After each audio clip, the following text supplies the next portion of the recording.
Hello guys, আমি তিয়াশা চলে এলাম আরও একটা নতুন ব্লগ নিয়ে।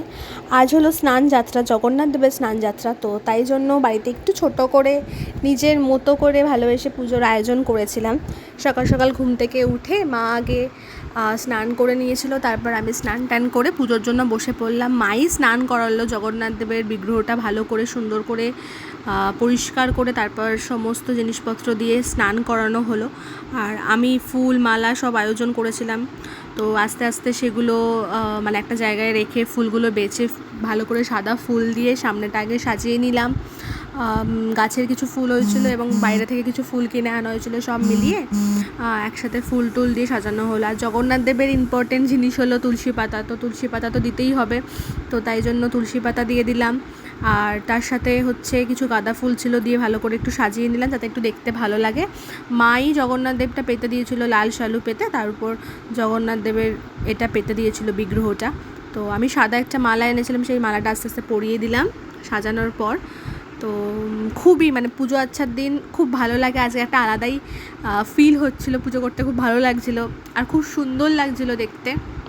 তো এই জগন্নাথ দেবের স্নানযাত্রা নিয়ে আমি অনেক গল্প শুনেছি ছোটোবেলা থেকে, আর এখন সোশ্যাল মিডিয়ার জন্য তো আরও অনেক রকম স্টোরি আমরা জানতে পারি, অনেকে শেয়ার করেন। তো সেখান থেকেই আমি জানতে পেরেছি জগন্নাথ দেবের স্নানযাত্রা কতটা মানে কতটা পরিচিত একটা জিনিস। আর শুনেছি আজকেই হলো সেই জগন্নাথ দেবের স্নানযাত্রা, আজকেই দিনেই নাকি জগন্নাথ দেবের আবির্ভাব দিবসও। তো খুব সুন্দর আজকের দিনটা। আজকে হচ্ছে জ্যৈষ্ঠ পূর্ণিমা, তো জ্যৈষ্ঠ পূর্ণিমাতেই স্নানযাত্রা পালন হয়। তো পুরীর মন্দিরেও বড় করে স্নানযাত্রা পালন করা হয়।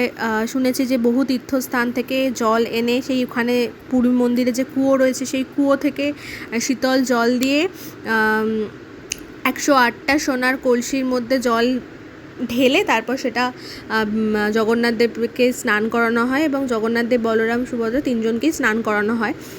তারপর হচ্ছে 15 দিন জ্বর থাকে। তো যেহেতু আমার সাথে আমাদের গোপাল রয়েছে, তো সেক্ষেত্রে আমার গপুকেও একটু সাজিয়ে নিলাম ভালো করে। নতুন জামা মা সকালেই পরিয়ে দিয়েছিল স্নান করিয়ে, তো তার সাথে গপুকেও একটু সাজিয়ে দিয়ে তারপর ফটো তোলা শুরু করছিলাম। তারপর আস্তে আস্তে আম, তারপর মিষ্টি ফলের ছোটোখাটো একটু ফলের আয়োজন করেছিলাম, তো সেটা দিয়ে সমস্ত ঠাকুরকে দিয়ে দিচ্ছিলাম, জগন্নাথ দেবকে, গপুকে, আমার শিব ঠাকুরকে। যেহেতু অম্বুবাচী পড়ে গেছে তাই জন্য আলাদা করে ঠাকুরের জায়গাটা আলাদা করে সেপারেটভাবে সুন্দর করে মা গুছিয়ে দিয়ে গেছিলো অলরেডি, তাই জন্য আমার কাজটা করতে আরও বেশি সুবিধা হয়েছে।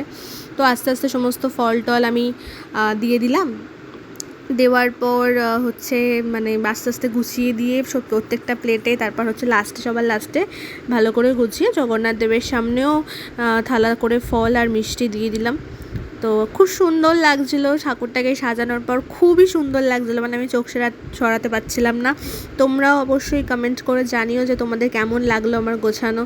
তারপর ধূপ টুপ জেলে সুন্দর করে গুছিয়ে পুজোটা কমপ্লিট করলাম। তোমরা আমাকে অবশ্যই কমেন্ট করে বলো যে তোমরা তোমাদের বাড়িতে জগন্নাথ দেবের পুজো কীভাবে করো আর কীভাবে আজকের দিনটা কাটালে। আর আমার সাজানো, আমার পুজোর পদ্ধতি তোমাদের কেমন লাগলো। গপুর জামাটা কেমন জানিও তো। গপুর জামাটা আমিই কিনেছিলাম বেশ কিছুদিন আগে, তো খুব সুন্দর লাগছিলো আজকে গপুকে সবসময় খুব সুন্দর লাগে, যে কোনো জামা কাপড় পরলেই খুব সুন্দর লাগে, আজকে আরও সুন্দর লাগছিলো। তো ধূপ টুপ জ্বালিয়ে পুজো দেওয়াটা আমার কমপ্লিট হলো। তারপর একটুখানি ফটোশ্যুট করছিলাম, একটু ভিডিও করছিলাম, যাতে তোমাদের সাথেও আমার এই স্পেশাল দিনটা তোমাদের সাথে শেয়ার করতে পারি। তোমরা জানিও তোমাদের কেমন লাগছে। আর এখানে গপু আজ খুব খুশি, আনন্দে দুলছে, যেহেতু নিউ ড্রেস পরেছে, এত সুন্দর করে সাজানো হয়েছে। আর তার উপর গপুর জন্য সুন্দর পারফিউম কিনে আনা হয়েছিল, সেই পারফিউমটা যে গপু ফার্স্ট টাইম দিল। গপু আজকে খুব হ্যাপি এবং তার সাথে আমিও খুব হ্যাপি। খুব ভালো কাটলো আজকে স্নানযাত্রার দিনটা। তোমরা কেমনভাবে কাটালে অবশ্যই জানিও।